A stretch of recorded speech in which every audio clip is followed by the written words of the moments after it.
E aí galera, sejam bem-vindos a mais uma aula aqui pela SmartMed. E olha só, vocês pediram e nós atendemos. Agora nós vamos entrar no universo da microbiologia. Então olha só, para a gente começar essa aula, eu quero que vocês imaginem, visualizem essas duas situações. Vamos lá! Assim! Antes de estudar, antes de entrar no universo microscópio da microbiologia, essa era uma situação normal que acontece no nosso dia a dia.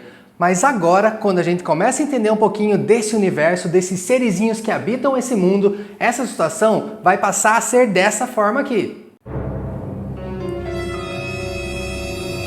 Assim!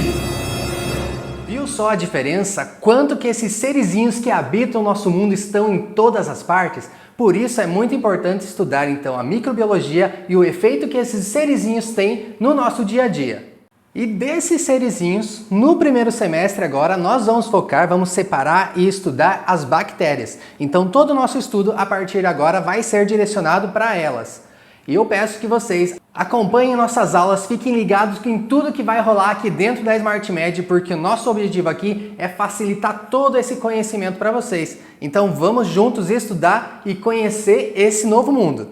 Então, como o nosso estudo é focado nas bactérias, nós vamos começar entendendo como que funciona a estrutura e as funções dessa célula bacteriana, como que ela trabalha. Então vamos lá! Como nós sabemos, existem dois tipos de célula, as células eucariotas e procariotas. Esse desenho aqui, ele ajuda a entender as estruturas que tem num tipo celular e em outro. Por exemplo, as semelhanças. A célula eucariota, ela tem essa estrutura aqui no meio que é o seu núcleo. O núcleo ele está delimitado por uma membrana nuclear. Já na célula procariota, esse núcleo ele está disperso, ele está todo solto aqui no citoplasma. Então ele parece o núcleo, mas verdadeiramente ele não é. Por isso que na procariota ele é chamado de nucleoide. Esse sufixo oide, ele significa parece com. Vamos lembrar lá das nossas aulas de anatomia que nós temos um osso chamado esfenoide. Ele leva esse nome então porque ele parece com alguma coisa. E o nome dele quer dizer que ele parece com uma borboleta. Assim como nós temos a apófise clinoide, porque ela parece com um pé de cama. Já a apófise coracoide, porque ela parece com um bico de corvo. E por último, o etimoides, porque ele parece com uma peneira. E agora dá uma olhada nessas organelas. Lisossoma, aparato de Golgi, ribossoma, retículo endoplasmático liso, retículo endoplasmático rugoso. Quanta coisa que temos aqui na célula eucariota. Já a procariota, ela tem uma quantidade bem reduzida de organelas e uma que a gente consegue encontrar aqui nas duas são os ribossomas. Só que com a diferença que na célula eucariota, esses ribossomas são 80S e já na procariota, ribossoma 70S. Então galera, esse daqui é um início para a gente começar a comparar essas duas células e entender, descobrir o que tem aqui na célula da bactéria. A partir de agora a gente vai entrar nos detalhes de cada partezinha dessa, então fica aí com a gente, pega papel e caneta, sai anotando tudo, que vai ser muito útil para os seus estudos. Esse quadro aqui apresenta um resumo das coisas que nós vimos até agora. Por exemplo, nós vimos que o grupo das células eucariotas é composto pelas algas, pelos fungos, protozoários, plantas e animais.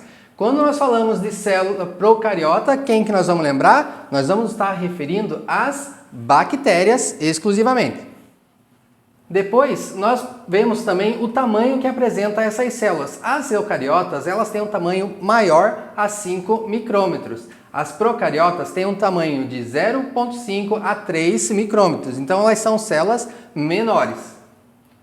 Em relação à estrutura, na célula eucariota existe uma membrana nuclear clássica, que então vai delimitar esse núcleo, e já na célula procariota ela não tem uma membrana nuclear, por isso que o núcleo vai ficar lá nadando disperso no citoplasma e o nome dele vai ser nucleóide. Cromossomo. Na célula eucariota é uma cadeia de DNA com genoma diploide. Por quê? Essa cadeia de DNA a gente sabe que ela vai se separar e que ela vai unir a informação do DNA do pai e da mãe, que esse DNA vai se combinar. Já na célula procariota nós temos um DNA único e esse genoma é haploide. Na procariota, esse DNA é único com o genoma haploide, porque isso está ligado com a forma de reprodução da bactéria que nós já vamos ver a seguir. Em relação à estrutura, olha só, existem então várias estruturas, como nós vimos no slide anterior, tem organelas que não existem nas bactérias, nas procariotas. Por exemplo, mitocôndria, aparato de Golgi, retículo endoplasmático, aqui a gente fala tanto do liso quanto do rugoso, olha só, ele está ausente nas bactérias. O ribossoma nós temos, né? Na célula eucariota ele é 80S, na célula procariota da bactéria, 70S. Em relação à membrana citoplasmática, que é aquela cerquinha que delimita o citoplasma, que deixa as organelas ali presas no interior da célula, na célula eucariota ela contém esteroles e na célula procariota não contém. Um exemplo que nós podemos dar de esteroles é o colesterol. Então, colesterol tem na célula eucariota, não tem na célula procariota.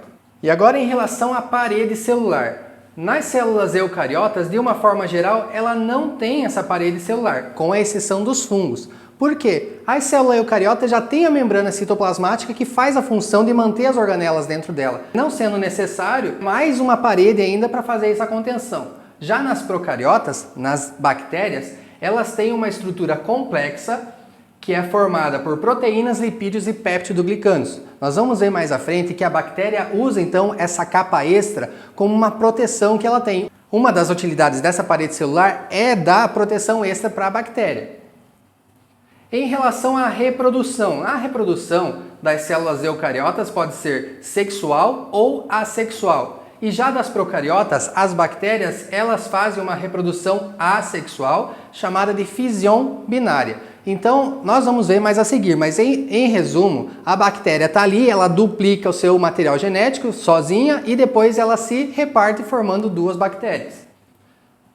A movimentação das células eucariotas pode ser através de flagelos complexos se existirem. Um exemplo então de célula eucariota que possui flagelo, nós podemos citar o espermatozoide, que ele tem então o flagelo, a sua caudinha que ajuda na locomoção. As procariotas, elas têm um flagelo simples se existem, que nós vamos ver que flagelo é uma estrutura variável, que algumas bactérias apresentam e outras não. A respiração de célula eucariota, ela acontece através da mitocôndria. Então, nós sabemos que a mitocôndria faz toda essa função da respiração celular.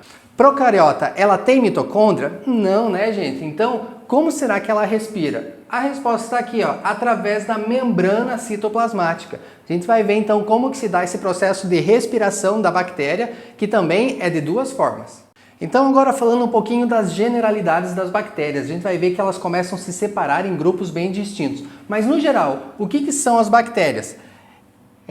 O nome é Bacterium, que significa bastão. Quais são as características? Elas são procariotas, elas têm ribossoma e elas têm uma parede bacteriana. Lembra qual que era a função da parede bacteriana que eu comentei com vocês? Parem um pouquinho para pensar, se você anotou aí no caderno, vai saber que a parede bacteriana, ela confere mais proteção para essa bactéria, uma das funções. Ela não tem esteroles, como nós comentamos aqui, então ela não tem, um exemplo, né, o colesterol, não tem mitocôndria, retículo endoplasmático e aparato de Golgi, são aquelas organelas que são ausentes na bactéria, então essa daqui ela não tem. Ela tem um cromossoma único, apresenta plasmídios e estruturas variáveis. Essa é a parte legal da microbiologia, gente. A gente vai entender o que algumas bactérias têm de diferencial e que poderes especiais que essas estruturas variáveis conferem às bactérias. Sim, gente, vamos pensar que as bactérias são aqueles vilões lá dos filmes de animação que a gente conhece, lá do universo da Marvel, por exemplo, os vilões que tem lá podem ser comparados às bactérias, que ele tem alguns poderes especiais que vão deixar elas bem danadinhas e a gente já vai ver. Primeira forma de classificar a bactéria, a gente vai separar elas em relação ao formato. Então tem algumas bactérias que elas vão ser umas bolinhas, vão ser bem redondinhas e elas serão chamadas de coco.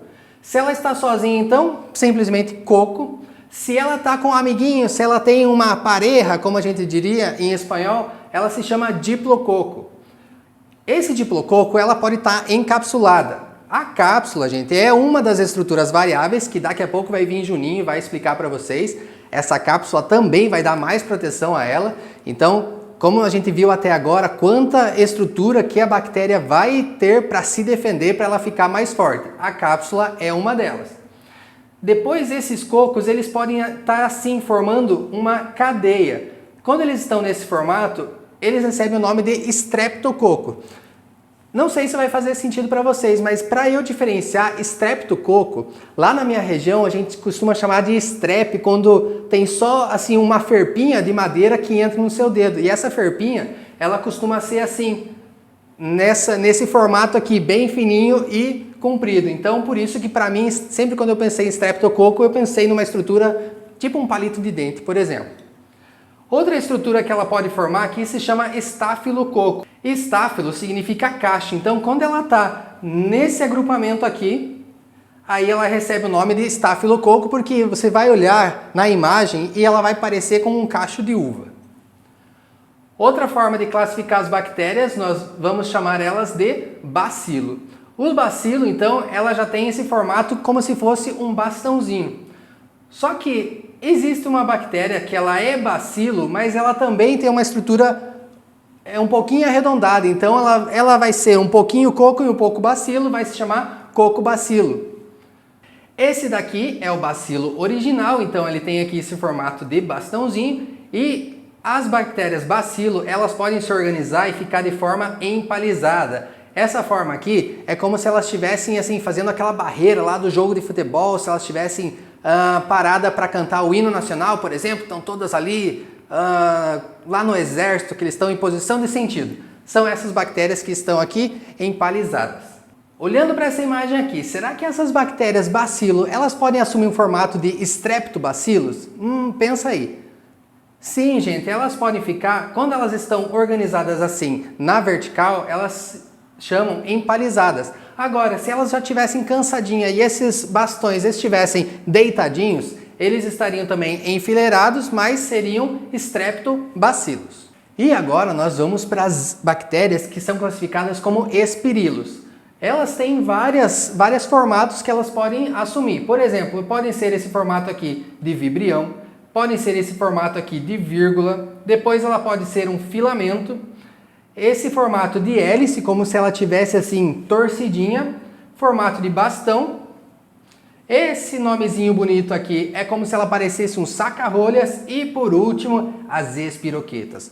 Guardem bem esse nome porque a bactéria espiroqueta, ela é despirocada, ela é muito louca, vocês vão ver que ela tem várias habilidades, ela é aquele super vilão, porque ela tem a característica de ser bem magricelinha, bem fininha, e isso dá a ela uma locomoção muito grande, ela consegue se locomover bastante e além disso ela consegue passar por estruturas muito espremidas. Por exemplo, sabemos que o epitélio da pele é plano estratificado e tem característica das células estarem justapostas, estarem bem pertinhas.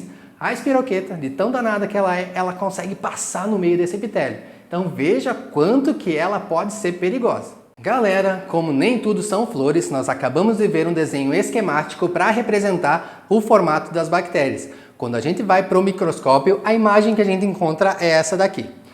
Então olha só, vamos ver se com base nessa explicação que a gente fez agora, se a gente consegue interpretar essas imagens aqui. Vou deixar essa imagem grandona aqui para a gente ver como que estão essas bactérias. Olha só, essas aqui, primeiro, elas são o quê? São coco, bacilo ou são espirilos? Responde para mim aí, galera, o que tá vindo na cabeça de vocês aí, dá uma revisada na anotação e olha só, vou dar a cola para vocês. Então aqui nessa imagem nós temos a bactéria Staphylococcus. Olha a diferença para essa imagem B aqui. Ela continua sendo redondinha? Sim. Então ela ainda vai se chamar coco. Só que agora na formação dela, elas estão todas alinhadas, elas estão assim em linha reta formando uma estrutura tipo um palito de dente, né? O strep que eu falei lá para vocês. Então agora olha só, já dei a cola para vocês, ficou muito fácil. Aqui nós temos a Streptococcus. Lembram que eu falei para vocês que a bactéria bacilo, ela poderia estar todas assim, na vertical, fazendo posição de sentido, mas elas também poderiam estar cansadas, iam estar deitadinhas, descansando. Como que é o nome então quando elas estão todas alinhadas assim? Pensa aí e responde para mim. Eu acho que eu ouvi alguém gritando lá no fundo que elas se chamam estrepto. E como elas estão aqui no formato de bastãozinho, ela é estreptobacilo.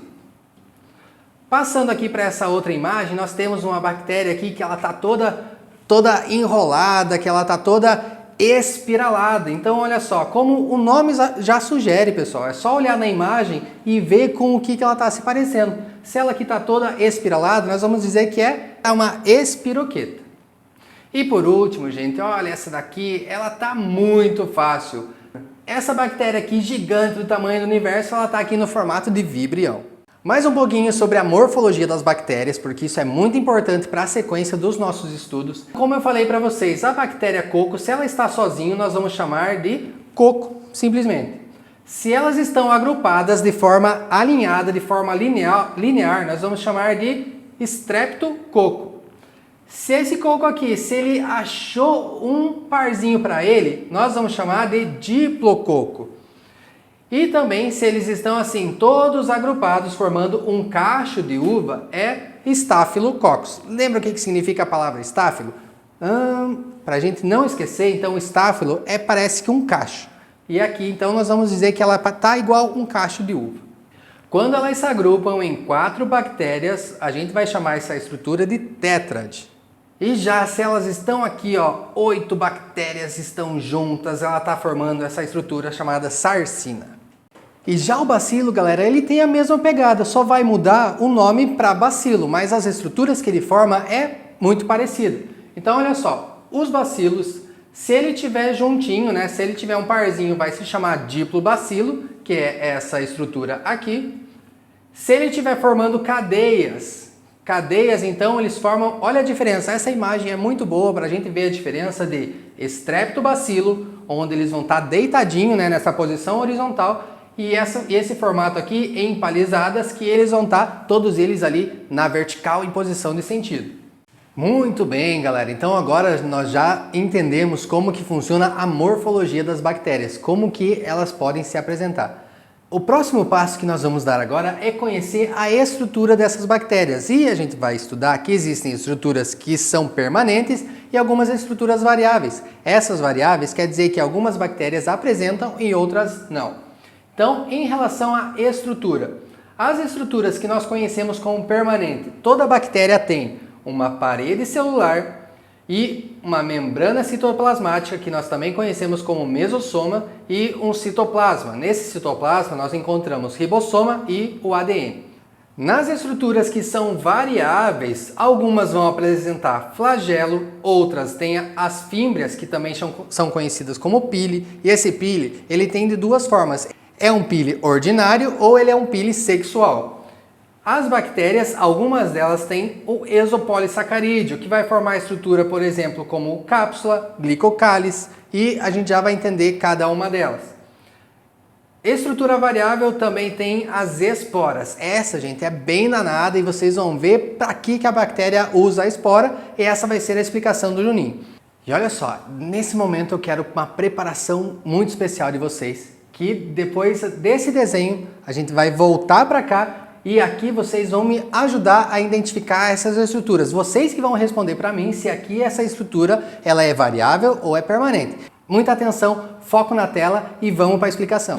Antes de começar a explicação, eu quero que vocês reparem aqui no meu desenho, nessa obra de arte que eu acabei de fazer aqui para vocês. Agora a gente vai começar a nomear cada partezinha dessa. Minha dica, a dica da SmartMed, que você faça esse desenho lá no seu caderno, que você vá colocando o nomezinho das estruturas, que você vai ver que depois vai ficar muito mais fácil identificar cada uma delas.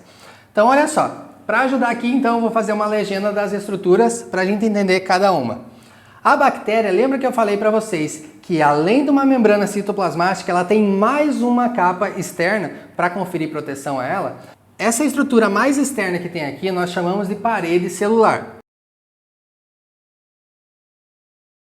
Depois, por baixo dessa parede celular, nós temos uma outra capa aqui. Essa sim é a membrana citoplasmática.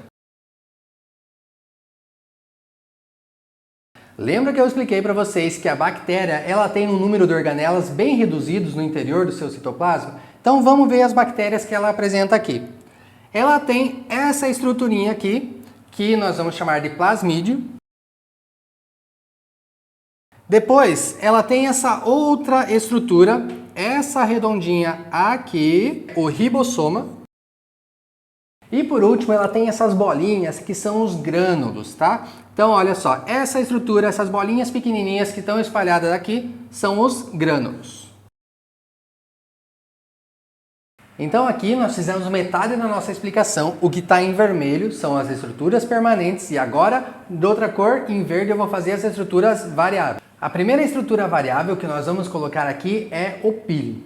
O pili, como eu falei para vocês, ele pode ser para duas funções. Nós temos um pili ordinário e também nós temos um pili sexual, tá? E a diferença de cada um deles eu vou contar já para vocês, daqui a pouco a gente já vai ver de novo, mas assim vai ajudar no nosso entendimento. O pili ordinário, a gente vai entender como se fosse umas garrinhas que a bactéria usa e ela vai, ó, ela vai se agarrar ali no lugar onde ela quer se fixar. Então ela usa esse pili ordinário para fixação. Já o pili sexual, como o nome diz, apesar de que a reprodução da bactéria, ela é sexual ou assexual? Responde aí para mim. Acho que eu estou ouvindo alguém falar lá no fundo que está prestando atenção na nossa aula, que falou que essa reprodução ela é assexual. Mas para que então ela tem um pili que se chama sexual? Essa é uma das formas que a bactéria vai usar para passar ali a informação genética para outra, mas não necessariamente que é uma reprodução sexual. Quem vai explicar isso para vocês vai ser o Juninho, que vai entrar daqui a pouquinho. Outra estrutura super interessante que a bactéria pode ter, como uma estrutura variável, são os seus flagelos. Os flagelos é como se essa bactéria tivesse uma caudinha. Esse flagelo vai ajudar a bactéria no seu processo de locomoção. Então isso vai fazer com que ela consiga se mudar de um lugar para o outro. Além disso, as bactérias desenvolvem um mecanismo para proteger o seu material genético. Esse mecanismo vai aqui envolver o núcleo e nós chamamos ele de espora. E por fim, outra estrutura variável que a bactéria desenvolve é uma estrutura externa que também vai ajudar na proteção e essa daqui nós chamamos de exopolissacarídeo. E eu sei que a busca pela nossa formação, pelo nosso diploma ainda está a caminho, mas a letra de médico já tá show de bola, né, pessoal?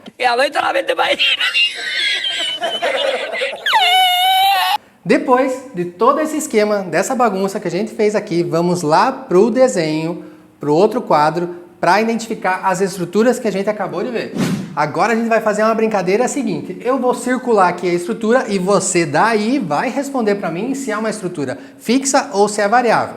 Começando aqui o nosso jogo então, o ribossoma é uma estrutura fixa ou é variável? É fixa, né, pessoal? Então, muito bem, ribossoma é uma das estruturas fixas que toda bactéria tem. Agora vamos falar aqui do próximo, o pili, que também é chamado de fímbria. Pili, é fixo ou é variável? É mais uma fixa, né, pessoal? Não, gente, o pili faz parte de uma das estruturas variáveis da bactéria. E lembrando que esse pili ele pode ser de dois formatos. Ele pode ser pili ordinário ou ele pode ser um pili sexual. Depois, olha só, próxima estrutura aqui, cromossomo. Será que cromossomo toda bactéria tem? Sim, gente, toda bactéria então vai apresentar cromossomo. E para dar um Master Plus aqui para vocês, esse cromossomo, ele é diploide ou ele é haploide? Vamos lá. Esse cromossomo, gente, ele é haploide, porque é uma das características, então, da bactéria.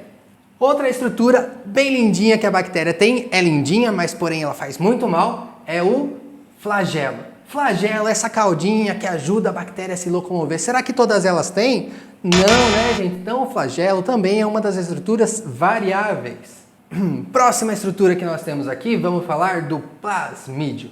Plasmídio, gente, será que toda bactéria tem lá no seu citoplasma, dentre as poucas organelas que a bactéria tem? Será que o plasmídio é uma estrutura permanente? Sim, né, galera? Se você lembra ali do começo da nossa aula, se você fez aquele desenho estilo Picasso que o professor aqui passou para vocês, vocês colocaram ali o plasmídio, do lado de cá estava marcado em vermelho, é uma estrutura fixa. E agora que você já está craque para entender da estrutura da bactéria, vamos finalizar aqui. Parede celular. A parede, ela é uma estrutura fixa, é uma estrutura permanente que todas as bactérias vão ter. A diferença é que algumas delas, isso aqui é um spoiler que vocês vão ver mais na frente, algumas delas têm uma parede que é mais fininha e outras têm uma parede enorme do tamanho do universo. Mas parede, então, é uma estrutura fixa. E já a cápsula, que é uma proteção extra, então se ela é uma proteção extra, ela vai ser uma estrutura variável. Algumas bactérias vão ter e outras não. Pessoal, você que é Smart Med, agora você já está ficando craque em bactéria, você já sabe a morfologia, você já sabe as estruturas que são fixas, estruturas que são variáveis. Nós vamos começar agora a estudar e entender cada uma dessas estruturas. Começando então pela membrana citoplasmática. Essa membrana ela é constituída por uma bicapa fosfolipídica que é rica em proteínas. Então esse nome aqui, ó, fosfolipídica, uma bicapa fosfolipídica, não é um nome que é bem familiar para nós? Porque assim como uma célula eucariota, ela também é formada por uma bicapa fosfolipídica. Essa bicapa ela tem uma permeabilidade seletiva. Então é mais uma coisa que ela se assemelha muito da célula procariota da eucariota. Então a membrana, só para recordar, ela vai fazer com que todas as organelas fiquem contidas ali no mesmo ambiente, né? Ela é uma contenção para o citoplasma. É uma bicapa fosfolipídica que tem uma permeabilidade seletiva, que ela vai escolher o que vai passar ou não. Existem alguns compostos que têm mais afinidade com essa capa de lipídios e vai passar, vai difundir de forma mais fácil, e outras já vai ser um pouco mais difícil de passar. Através dessa membrana acontece o transporte de solutos, é como vai entrar ali na célula e também vai sair coisas que ela produziu, os restos, também vão sair através dessa membrana citoplasmática. Então, esse transporte de solutos ele pode ser de elétrons e fosforilação oxidativa em espécies que são aeróbias. Então, olha só, aeróbias é uma palavrinha nova que está surgindo aqui, mas nas nossas aulas a gente explica cada um desses contextos e como que ele acontece no dia a dia, na vida ali da bactéria. Através dessa membrana, como eu falei para vocês, vai acontecer a excreção de exoenzimas hidrolíticas. Então, da mesma forma que entrou através da membrana os nutrientes que a bactéria precisa, quando ela produz os seus excrementos, que vamos chamar assim o cocôzinho da bactéria, também vai sair através dessa membrana citoplasmática. E agora, na mesma pegada, no mesmo assunto aqui de transporte de enzimas, a gente vai ver nas próximas aulas que existem endoenzimas e exoenzimas. Mas vamos com calma, um passo de cada vez, aprendendo de pouco a pouco para que todo esse conhecimento fique junto e faça sentido na nossa cabeça. Agora que a gente já viu sobre a membrana citoplasmática, nós temos falado desde o começo da aula que a bactéria tem uma proteção extra. Essa proteção é feita através da parede celular. Essa parede celular, ela vai conferir proteção física para a bactéria, vai deixar então ela mais resistente, vai prevenir que aconteça lise osmótica. Então a parede vai evitar que, por exemplo, entre muita água ali dentro do citoplasma, porque nós sabemos que se essa água se mistura com o citoplasma, vai acontecer a lise dessa bactéria, ela vai explodir, ela vai morrer. Um detalhe da parede celular, ela é ausente em micoplasma, então é uma classe de bactéria que não apresenta parede celular. Outra coisa que ela faz, ela vai contribuir para a resposta inata humana. Então essa parede celular faz com que desperte ali as defesas do organismo. Nosso sistema inato, ele vai começar a querer agir contra essa bactéria. E olha só, chega um momento que nossos estudos eles começam a se conversar muito, uma matéria está muito relacionada com a outra. Então aqui dentro da própria aula de microbiologia, um pouco mais à frente, nós vamos falar desse sistema imune, como que a imunidade conversa com as bactérias, como que o sistema imune trata de defender o nosso corpo, o nosso organismo. Essa parede celular, ela é uma capa grossa nas gram-positiva e nas gram-negativa ela é muito mais delgada, ela é muito mais fininha. Esse é um detalhe que a gente já vai estudar logo a seguir. Juninho vai vir e vai explicar para vocês a diferença das bactérias, porque além de tudo que a gente viu até agora, elas também vão se diferenciar num termo chamado gram-positiva e gram-negativa. Mas não quero dar muito spoiler aqui, porque Juninho vai dar show na hora dessa explicação. A parede, ela é constituída principalmente por péptidoglicanos. Esse péptidoglicano, será que ele tem outro nome? Sim, gente, ele é conhecido também como mureína, então vai ficar muito fácil de associar. Quando a gente pensar em parede, vai lembrar de mureína, está bem relacionado os nomes. Ela tem uma superfície externa que é coberta por proteínas e é o lugar de ação de antibióticos beta-lactâmicos. Nossa, gente, quanto termo, quanto nome que a gente está vendo agora. Mas isso, olha só, não se preocupe que na outra aula a gente tem uma aula específica só para tratar de antimicrobianos, tá? Então fica com a gente, acompanhe aqui a Smart Med que você vai ficar por dentro de todos os assuntos que tem nesse conteúdo. Vamos fazer uma pausa agora, vamos pôr nossas ideias no lugar. Espero que vocês estejam gostando dessa nossa aula. A vantagem dela estar aqui nesse formato de vídeo é que você pode assistir quantas vezes quiser. Se alguma explicação não ficou muito bem clara, você volta o vídeo, assiste de novo. E ainda assim, se você tiver dúvida, gente, tem aqui o grupo exclusivo para os nossos alunos para tirar dúvida diretamente com a gente. Então, olha, para dar sequência nos nossos estudos, para trazer um conteúdo muito massa aqui para vocês, quem vai continuar agora é o Juninho. Vem para cá, Juninho! Então, Brasil, chegamos! Essa aula de Tiagão aí foi topzera, né? Mas eu já garanto logo, não fiquem com raiva da gente, que é melhor a gente pecar pelo excesso do que pela falta. Então, essas aulas de micro, elas são um pouquinho maiores, porque são muitas informações que a gente tem que entender, digerir e, o melhor, aprender. Vou dizer por quê. Todo conhecimento que, independente se foi eu começando a aula ou o Thiago começando a aula, quem chegar depois vai fazer um revisaço geral do que a gente acabou de ver, porque como são muitas informações, o segredo está na repetição e assimilação daquilo que a gente viu. Então, primeiro, se eu pergunto a vocês, perguntinha básica, eu tenho seres eucariotas e procariotas. Se eu estou falando de bactéria, estou falando de procariota, perfeito. Eucariota vai me lembrar de quê? De fungo, de alga e dos animais protozoários, enfim. Quando eu penso tudo isso aí, eu vou pensar que nos eucariotas eu tenho muitas organelas. Quando eu falo de procariota, que é o nosso estudo agora, eu vou pensar em poucas organelas e a única organela que está se aproximando de tanto da procariota quanto da eucariota é qual? Ribossomo, perfeito. A diferença vai ser no 80S do eucariota e no 70S do procariota. Maravilha. Outra coisa, quando eu falo de eucariota, eu vou lembrar do núcleo. E esse núcleo ele tem uma membrana nuclear que está revestindo. Na bactéria tem isso? Não. Esse núcleo está disperso, formando um nucleóide. Maravilha. Então o Tiagão falou muitas informações top, que vocês viram também que nessas bactérias a gente vai ver que existem estruturas que são permanentes, que sim ou sim você vai ver na bactéria. É claro que vai ter algumas exceções, mas bem pontuais, e vão ter aquelas estruturas variáveis, que possa existir ou não na bactéria. Maravilha! Nesse contexto geral, vocês viram que a aula do Tiagão foi perfeita. Só que ele falou que vai ter uma distinção também das bactérias, e essa distinção, galera, é o que a gente tem que ter na cabeça nesse momento, que são as bactérias que vão ser gram-negativas e gram-positivas. Então, quando a gente fala de gram-negativa e gram-positiva, a gente vai ter que diferenciar elas através de uma tinção. Como assim, Juninho, tinção? Vai ser uma forma que a gente vai tingir as bactérias e aí essa coloração vai me dar que existem bactérias gram-positivas e gram-negativas. Bora ver como funciona? Vamos entender no geralzão? Olha só. Gram-positivas e gram-negativas. Existem diferenças na estrutura? Sim, gente, a gente vai ver o porquê. Para a gente entender essa história da coloração de gram, a gente tem que saber quem foi que fez. E o cara que fez foi esse Hans Christian Gram. Esse aí é o Christian Gram, não é o Christian Grey do filme não, viu? Christian Grey.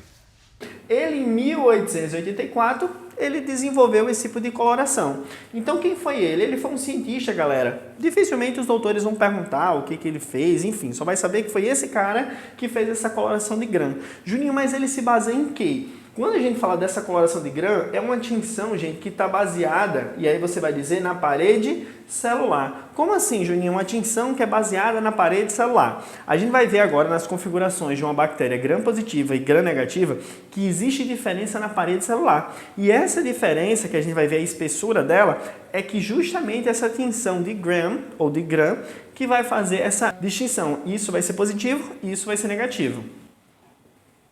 E agora, esse passo a passo, vocês vão entender bem fácil, bem tranquilo, quando vocês estiverem na aula prática. Eu vou ter passo a passo na gram-positiva e gram-negativa. Como assim? Todos eles eu vou ter gram-positiva e gram-negativa. Eu vou começar com a fixação. E a gente vai ver quais são os passos de fixação numa aula posterior. E aí eu entro com um cristal violeta. E esse cristal violeta, ele vai colorir, né, de forma como se fosse um roxinho, tanto a gram-positiva quanto a gram-negativa. Só que depois eu venho com um complexo chamado ou de iodo, que eu posso usar, ou de Lugol. Eles têm ação mordiente, que é uma ação mordente. E aí a gente vai ficar com essa coloração dos dois, e aí depois vai sofrer uma descoloração, tanto com álcool como acetona.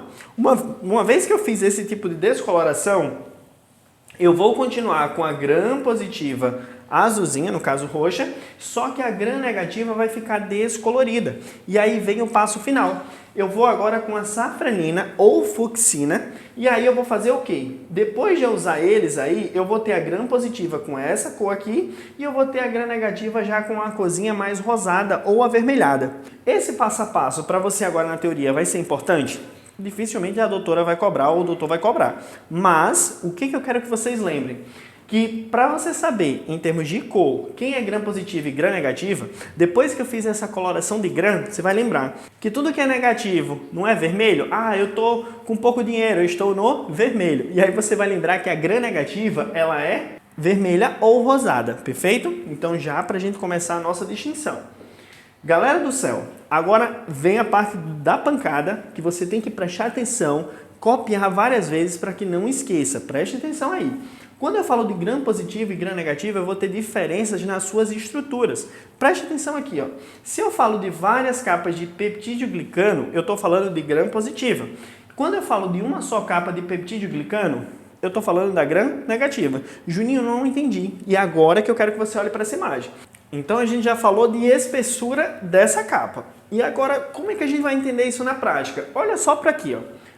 Tiagão falou daquelas estruturas da bactéria, mas eu quero que você preste atenção nessa estrutura em específica. A estrutura que é a parede celular, que é composta de péptido glicano. Lembra que quando ele falou de péptido glicano, ele falou de tal de mureína? Você vai lembrar, ó, parede me lembra muro. Então, peptídeo glicano pode ser chamado de mureína. Maravilha! Focando aqui. Olha só esse cara e olha só esse cara aqui. Juninho, eu tô vendo que esse cara aqui, ó, vou até circular aqui para ficar mais fácil. Eu tô vendo que esse cara aqui, ele é super grossão. E nessa estrutura aqui, olha o tamanhozinho que ele ficou. Bem pequenininho. Então, se você imagina de positivo, você lembra que tudo que é positivo é bem bacana, é muito abundante. E aí você vai lembrar que a parede celular da gram-positiva, você vai dizer que essa parede, que é composta de peptídeo glicano, é muito mais espessa.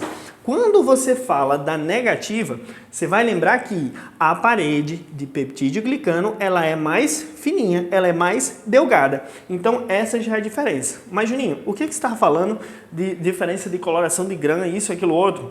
Aí a gente lembra que naquela segunda partezinha, que era o cristal violeta, logo após a fixação, naquele passo a passo, o cristal violeta, ele vai ter uma aderência muito maior à parede celular. E aí você lembra, se eu tenho muita parede celular, eu vou ter esse cristal violeta adentrando e fixando melhor justamente nessa parede celular. Como aqui eu tenho uma parede celular muito mais fininha, o cristal violeta ele não vai conseguir se aderir bem. Então, por isso que eu já entendi a diferença de coloração. Então vamos lá. Fora isso, Juninho, tem mais coisa? Tem mais coisa. Então, o primeiro macete a gente entendeu. Olhou para o gráfico, falou de várias capas de peptídeo glicano, vou lembrar de gram positiva. Capinha fininha, delgada, vou lembrar de gram negativa. Aqui, galera, olha só esse nome. Se você vê o tal do ácido teicoico e ácido lipoteicoico, você vai dizer que é gram positiva.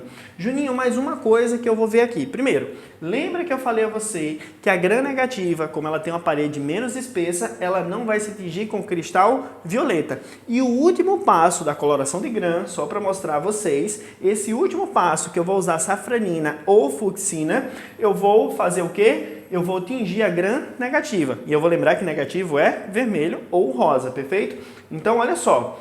O que eu não vou conseguir tingir na minha gram negativa? Eu não vou conseguir tingir com cristal violeta. Cristal violeta vai tingir a minha gram positiva.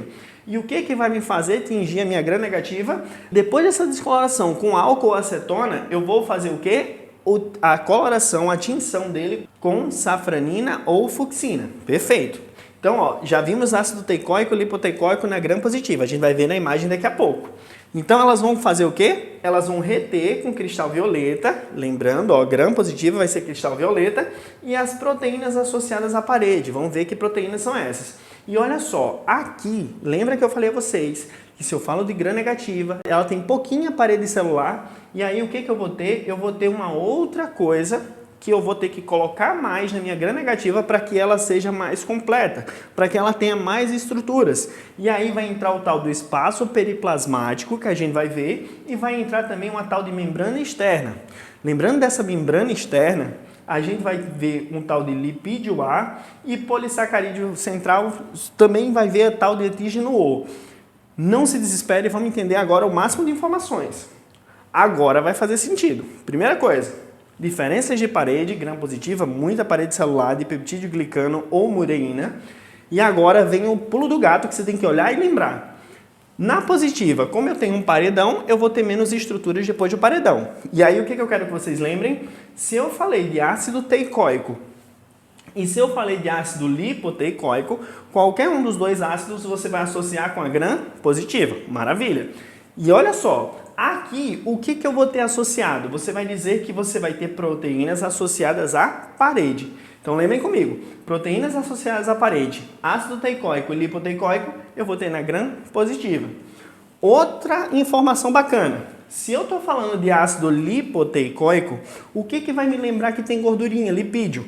Você, opa, lembrei que na membrana plasmática ele vai ter o quê? Uma bicamada fosfolipídica. Então, o ácido lipoteicoico vai estar o quê? Associado à minha membrana citoplasmática. Uma outra informação, se eu tenho o ácido teicoico, ele não vai estar associado como lipoteicoico à membrana, ele vai estar associado à parede celular. Entenderam a lógica? Então você vai lembrar que lipo de gordurinha, membrana citoplasmática. Você vai lembrar de ácido teicoico, ele vai estar associado à parede celular, parede de peptídeo glicano. Maravilha! Outra coisa, proteína associada à parede, você vai lembrar que é só da gram-positiva. Juninho, e a gram-negativa? Vamos associar aqui. Se eu tenho uma parede fininha, eu vou ter mais estruturas depois da parede. E aí você vai lembrar de uma coisa que é básica. Se eu tenho essa parede pequenininha, eu vou lembrar que a membrana citoplasmática é como se ela estivesse mais adentro e eu vou ter mais estruturas depois dessa parede. E essa estrutura é chamada de membrana externa. Como assim? Se eu tenho uma membrana citoplasmática, teoricamente ela vai ser chamada de membrana interna.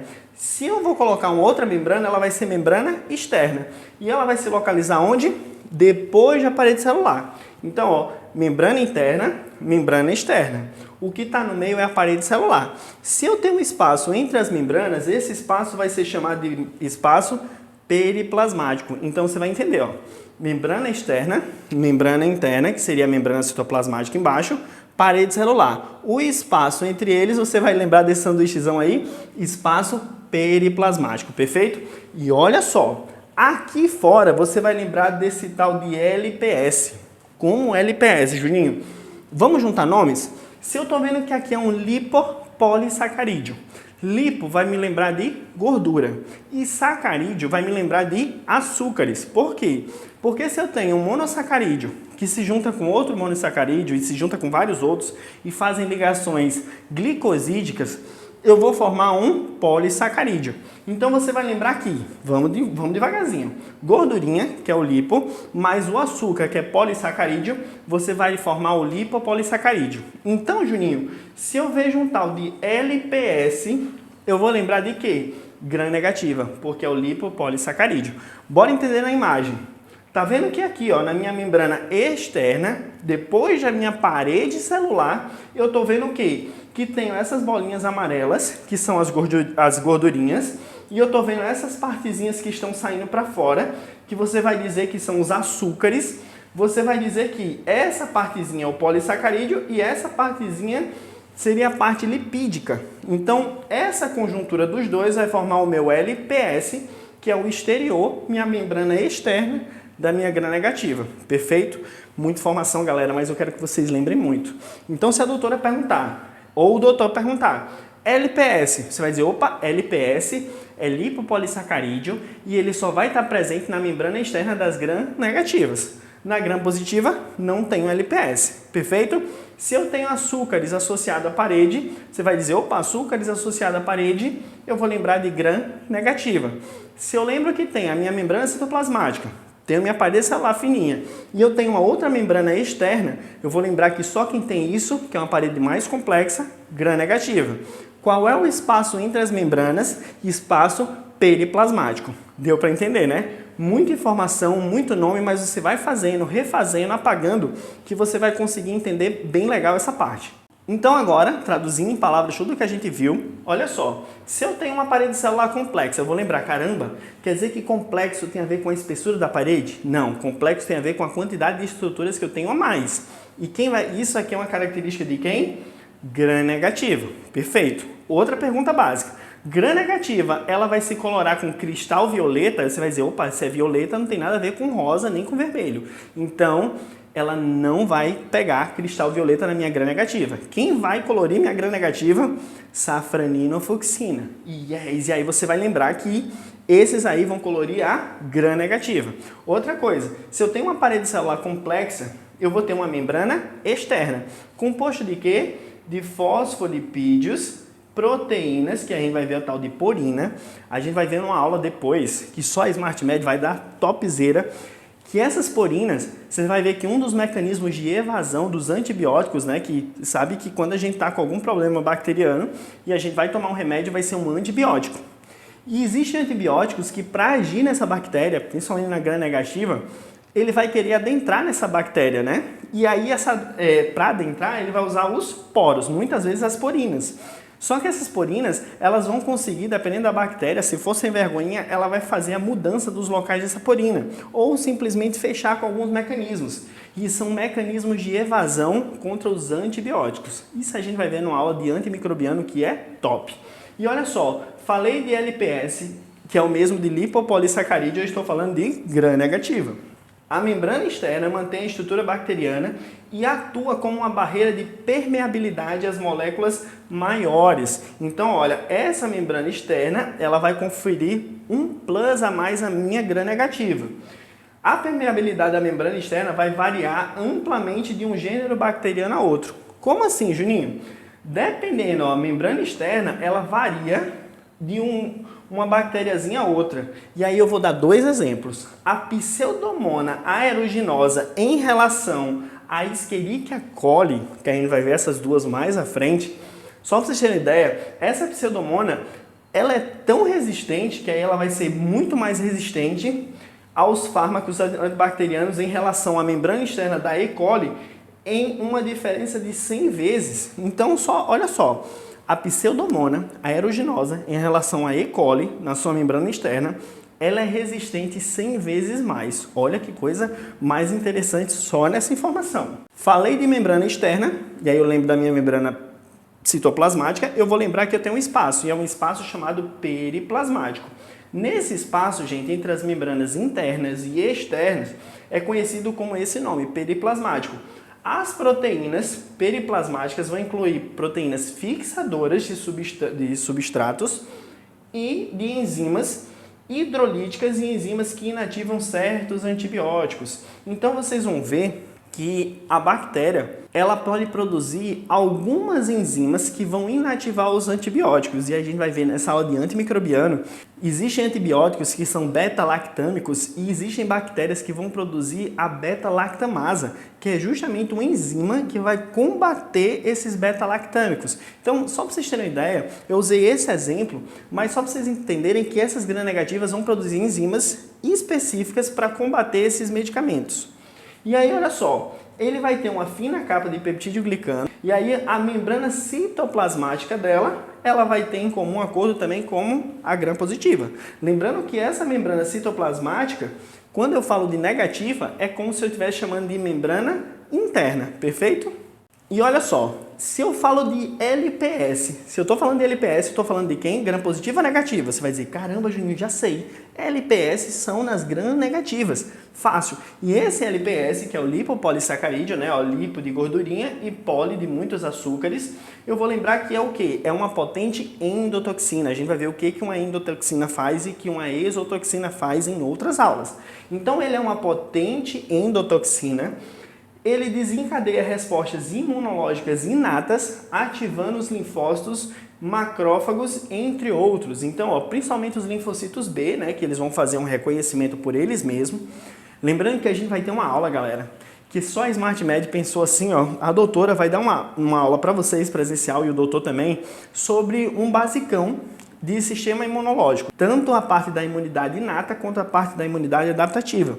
E a gente vai fazer uma aula também fazendo esse compilado geral para vocês entenderem mais ou menos, principalmente como é que a imunidade inata ela atua reconhecendo padrões pelos seus PRRs, que são receptores de reconhecimento de padrão, e também como é que a imunidade adaptativa, linfocito B faz um reconhecimento direto, indireto, e como é que o linfocito T também pode ser ativado, perfeito? Tudo isso aí a gente vai ter uma aula que a SmartMed preparou para vocês que tá surreal. Então olha só, a gente sabe que o LPS também vai induzir a produção de febre, pelo fato dele ser uma endotoxina, ele vai produzir a febre, pode causar choque séptico. Juninho, mas o que é um choque séptico? Gente, em poucas palavras e bem rapidão, um choque séptico é como se fosse uma infecção generalizada, sistêmica. Então você vai ver em vários órgãos essa infecção. E isso aqui é um quadro horrível que chega no hospital. E olha só, ele vai estar constituído por lipídio A, e a gente fala de açúcares, só esses dois nomes você já mata essas duas coisas, e também vai ter um antígeno O, que a gente vai ver que é uma classificação de micro-organismos em aulas mais à frente. Bactérias que são exceções. A gente sabe que a gente viu quais são aquelas estruturas que são as permanentes e as variáveis, mas como tudo na vida tem exceções, e na medicina não vai ser diferente, e na microbiologia menos ainda, você vai ver que os micoplasmas, anotem aí, ó, micoplasma, eles vão carecer de parede celular. Como assim? Lembra que na gram negativa, parede celular de peptídeo glicano muito fininho, gram positiva, parede celular de peptídeo glicano enorme.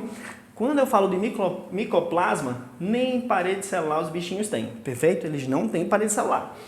A membrana celular mais grossa pode ter esteroides, que no caso a gente vai usar aqui um exemplo só para vocês entenderem que dentro dos esteroides você vai ver o colesterol, e também ele vai ter lipoglicanos, tá? Uma coisa específica aí. E eles são pleomórficos. Juninho, o que é pleomórfico? Galera, traduzindo, quando você fala de pleomorfo, ele quer dizer que não tem uma estrutura definida. Ele vai mudar a estrutura de acordo com cada um. Então, um exemplo. Você vai encontrar uma bactéria que é um micoplasma de um jeito, outro micoplasma de outro jeito e por aí vai. Eles são pleomórficos, mudam de acordo com cada bactéria. Micobactérias, eu vou ter uma parede celular hidrofóbica. Então, o que que acontece? Essa parede celular aqui vai ser hidrofóbica, diferente de outras estruturas que vai ter uma parede celular hidrofílica. E aí, olha só, ele tem uma camada de peptídeo glicano ligeiramente diferente, envolvida por uma cobertura lipídica. Você vai lembrar que se tem lipídio, ele é hidrofóbico, perfeito? Nesse sentido aí, porque essa parede vai ser envolvida por essa cobertura de lipídio. São classificados como álcool ou ácido resistentes. Então, o que é interessante? Você vai imaginar, micoplasma carece de parede celular. Micobactéria, eles vão ser álcool ou ácido resistentes. É essa palavrinha aqui ó, que você vai ter que se apegar. E aí a gente vai ver que existe um tal de bar em outras aulas que você vai ver. Então, se ele vive no bar, que não é isso, tá? Você vai dizer que ele é álcool ou ácido resistente, porque vive no bar. Como vou deixar você se eu te amo? Amo, amo, amo. Mas não tem nada a ver. Olha só, a cobertura lipídica é responsável pela virulência. Numa aula específica, a gente vai falar sobre esses nomes, essas nomenclaturas, principalmente esse nome virulência, que é basicamente a violência com que as bactérias atacam, virulência. A gente vai ver um pouquinho mais em outras aulas. E é antifagocitária. Juninho, como assim? A gente sabe que existem células fagocitárias no nosso corpo. E uma das mestres dessas células fagocitárias seriam quem? Os macrófagos. Só que esses carinhas, que são as micobactérias, eles vão ter o quê? Mecanismos antifagocitários. Citoplasma. Gente, o citoplasma é um gel de alta pressão osmótica. Como assim, Juninho? Existe um grande gradiente de concentração dentro do citoplasma e se eu, por algum motivo, eu consigo ultrapassar essa barreira da membrana citoplasmática que está por fora fechando ele, eu vou ter uma lisis bacteriana. E essa lisis bacteriana nada mais é, tem muitos princípios, mas nada mais é do que muita água, você vai estar aqui, ó, muito H2O, entrando nessa bactéria e tendo uma lisis bacteriana. O aspecto finamente granular, a gente vai ver que existem muitos grânulos, que a gente vai ver de que são feitos esses grânulos mais à frente. E olha só, rico em ribossomos e inclusões, que é um material nutritivo. Como assim? Se eu falo de ribossomo, a gente sabe que é um ribossomo diferente do eucariota, apesar de ser ribossomo, e ele vai apresentar inclusões, que é um materialzinho altamente nutritivo para a minha bactéria. E olha só, inclui também o nucleóide e o material genético. Esse material genético, o Tiagão falou várias vezes que é diploide ou haploide. Você vai dizer que é haploide, maravilha. Um N, viu, gente? Não é 2N, não. E esse material genético ele vai ser extracromossômico, que vai ser conhecido como o plasmídio. Então, como assim? Se os doutores perguntarem o que é o material extracromossômico da bactéria, você vai dizer que o material que está fora do nucleóide vai ser chamado de plasmídio. Juninho, o que é esse plasmídio? A gente vai ver mais na frente, mas é como se ele fosse um HDzinho externo, fora do núcleo, que carrega muitas informações. Principalmente informações de virulência bacteriana e também de mandar também material genético para outras bactérias e algumas outras formas que a gente vai ver por transferências, principalmente através da conjugação. Não fique com medo que a gente vai ter uma aula sobre cada coisa dessa. Vamos lá! Nucleóide. O que quer dizer esse nucleóide? Que as células procariotas, só bacterianas, não têm um núcleo verdadeiro, ou seja, não tem uma membrana nuclear. Armazenam o seu DNA, controlam as funções da célula e as bactérias com rápido crescimento, olha só, bactérias com rápido crescimento têm nucleóides mais o quê? Maiores. E elas têm um desenvolvimento mais rápido em relação àquelas que têm um crescimento lento. Então, se eu tenho uma bactéria que tem um crescimento rápido, ele vai ter um nucleóide mais envolvido. Se eu tenho uma bactéria de crescimento lento, geralmente o nucleóide dele vai ser menos desenvolvido. Corpos de inclusão. Lembra dos grânulos que a gente falou? A gente vai ver os corpos de inclusão. E esses corpos de inclusão, você vai dizer que vai carregar o material nutritivo da célula. Então, vamos entender aqui, ó, as bactérias, no geralzão, elas armazenam os materiais de reserva na forma de grânulos insolúveis. Então, você vai dizer que os grânulos insolúveis são os corpos de inclusão. Juninho, por que eles não são solúveis? Porque se ele fosse solúvel, ele ia se dissolver no citoplasma. Então, como eles são insolúveis, ele vai permanecer com sua estrutura fixa dentro do citoplasma.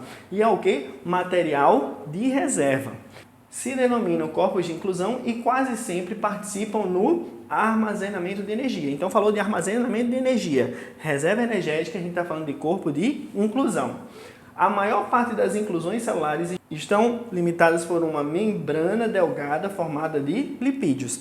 Então, pergunta a você, quando você coloca, sei lá, imagina aí, pega aí uma baciazinha, coloca água, só para sua mãe ficar com raiva, coloca água e depois coloca um óleo por cima. Esse óleo que você colocou, ele vai se dissolver em meio aquoso? Não, eles nem vão se dissolver um com o outro. Então você vai lembrar que as inclusões, que é um material de reserva energética, ele é composto por uma fina camada lipídica, que é justamente a gordurinha, que não é o que? Solúvel em água. Perfeito. Entenderam a lógica? Muito fácil, né?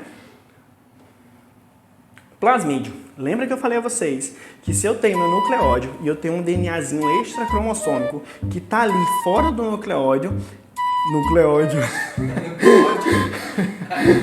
que está fora do nucleótido, olha só, é esse cara aqui, ó, plasmídio. Juninho, o plasmídio, ele é importante para a bactéria? Demais, gente, porque olha só o que esse cara pode fazer.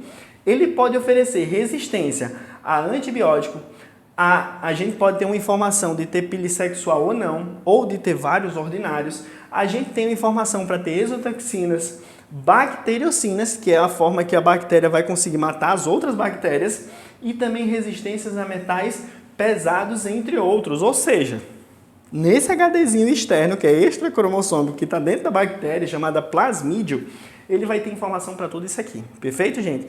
Então já é uma coisa que você tem que anotar aí, que é muito importante do plasmídio. Lembrando que são moléculas de DNA de dupla fita circular extracromossômico, perfeito? Plasmídios transmissíveis e não transmissíveis. Lembrando que esse plasmídio da bactéria, que é uma estrutura permanente, ele tem todas essas informações, só que nem todo plasmídio da bactéria ele vai ser transmissível a outras bactérias. Existem plasmídios que são transmissíveis e outros não transmissíveis. Coloca na tua cabeça aí. Pensa com o titio. Informação de microbiologia, galera, não é que seja difícil, mas é porque são muitos conteúdos que você tem que fazer com que elas tenham sentido na sua cabeça. Se você só colocar informações e não organizar, você vai se complicar porque é um estudo longo. Lembrando que isso aqui é só um geralzão do que a gente vai ver no curso de Microbiologia 1. Então, essa aula é para dar um norte de onde a gente vai seguir.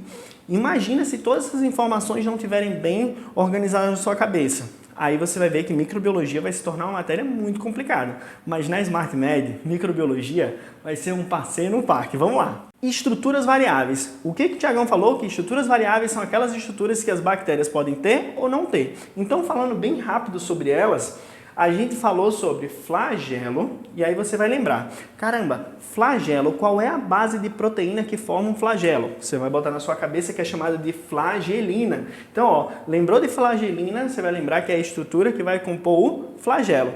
Juninho, mas se eu falei de pili, aí você vai dizer que a estrutura proteica que forma o pili vai ser a pilina. E aí você não vai esquecer, perfeito, gente? Olha só, o que o flagelo faz? Ele vai me dar motilidade. E aí, outras coisas que eles vão agregar. Primeiro, a informação Master Plus.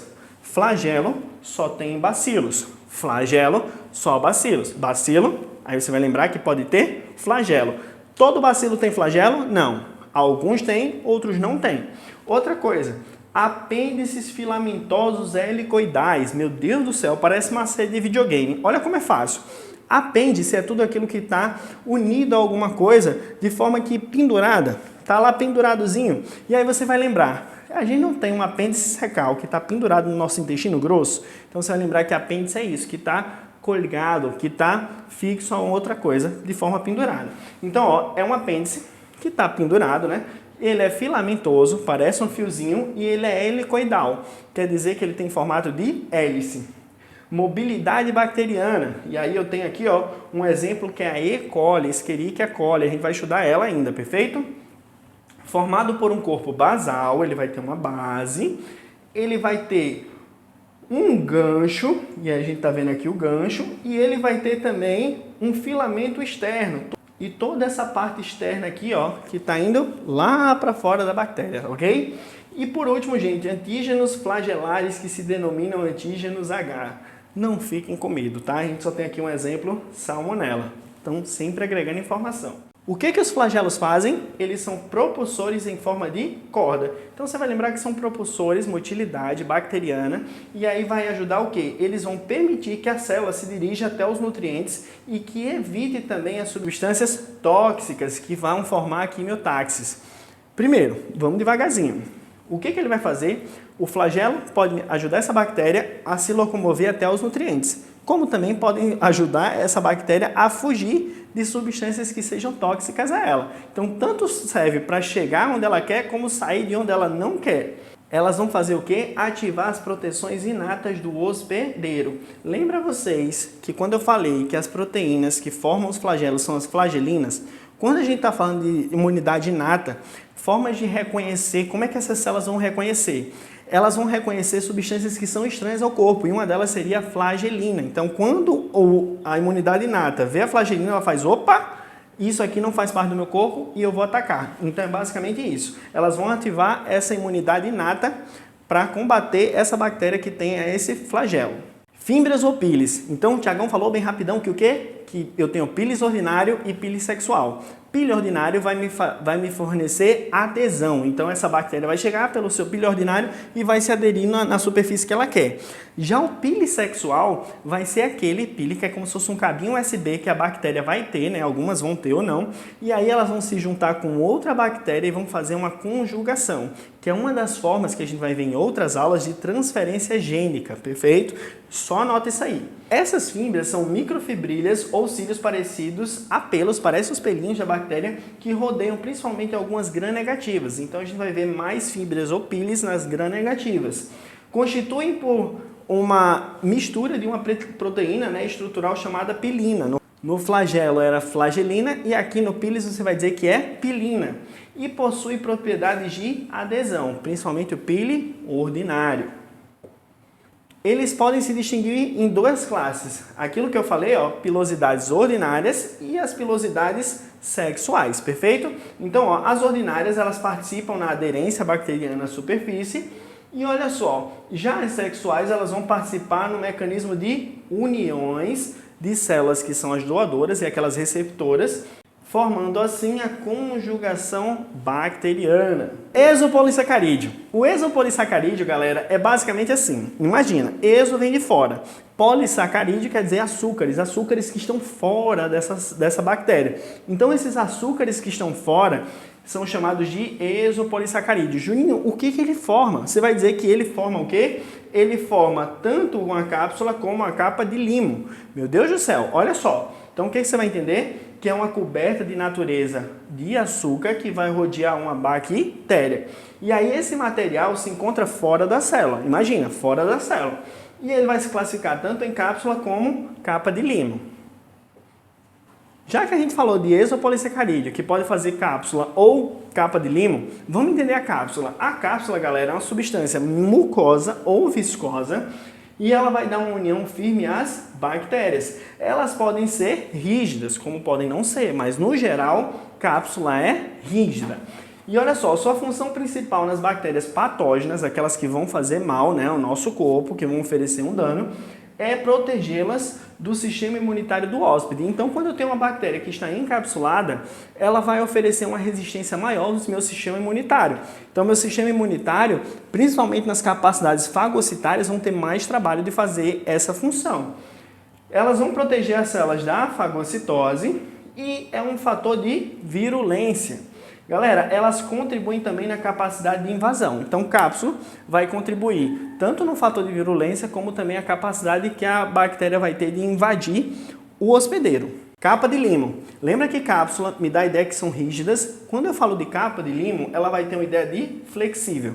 E aí vocês vão pensar agora, meu Deus do céu, lembra quando a gente não escova os dentes o dia inteiro, que sai para a faculdade super apurado, e aí chega no final da noite, que você passa a linguinha por trás do dente e você sente aquela como se fosse uma casquinha, um negócio no dente, né? Aquele grudezinho, nada mais é do que um exopolissacarídeo que formou uma capa de limo, que vai formar uma tal de biopelícula. Em espanhol diz biopelícula, em português é o biofilme. Então, ó, passa esse dentezinho, se você não escovou esse dentão aí, escova logo para sair essa capa de limo, que seria o biofilme. Então, olha só, galera, é flexível, participa na formação de biopelículas, que são os biofilmes, tá? E olha só, elas formam colônias rodeadas de glicocálice. Elas protegem o quê? Da fagocitose ou da ação de antimicrobianos. Então, é como se fosse uma capinha extra para fornecer o quê? Segurança a mais para a bactéria.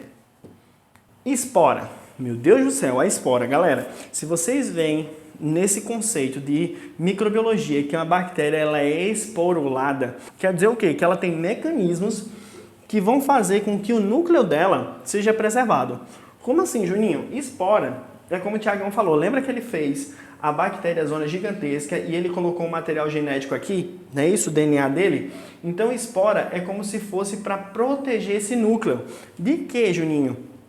De várias formas, mas uma das coisas para vocês entenderem é de altas temperaturas. Você já ouviu falar que tem comidas que o seu papai e sua mamãe falou, olha, carne de porco, por exemplo, você tem que fazer uma boa fritura, você tem que fritar bem, tem que aquecer bem. Por quê?